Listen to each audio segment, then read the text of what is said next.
Countries have passports. Countries have ID cards. Countries have something, and people always have something that identifies them. In music, that same rule applies.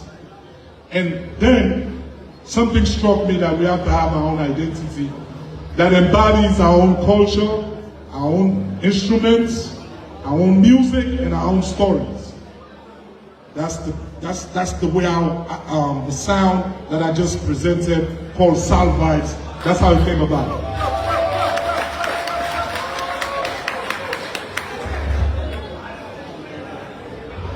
Once you hear reggae, without visiting Jamaica, you feel a sense of the Caribbean experience without your physical presence. The same goes to Afrobeats. Actually, now you have people in Sierra Leone on TikTok dancing to some Afrobeat songs and actually speaking the Nigerian way. You would think they're Nigerians, but they've never left Sierra Leone. So we have to create that same kind of vibe, that Sierra Leonean. How long shall Sierra Leoneans continue to dance proudly to Igbo sounds or Yoruba influenced drums when we ourselves can boast of our own sound?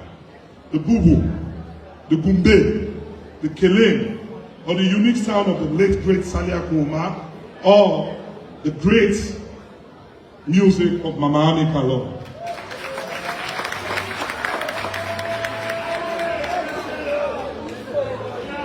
The creation of Soul Vibes is refreshing. It is a modern day enhanced genre that can be utilized by all Sierra Leoneans. This unique sound can fuse with reggae, hip-hop, amapiano, and even Afrobeats. The Grammys don't usually look at individuals. What do I mean by that? We always say, the fans always like to point this out. Oh, we need to win the Grammy. We need nominations. We want to go international. But if you sit back and observe, all the artists from Africa that are being nominated throughout the years, they are coming from a movement. The South Africans that are being nominated for Grammy Awards are coming from the Amapiano movement. The Nigerians that are being nominated for Grammys, they are coming from the Afrobeat movement. An individual cannot just be handpicked to be nominated for the Grammy. You have to have a movement.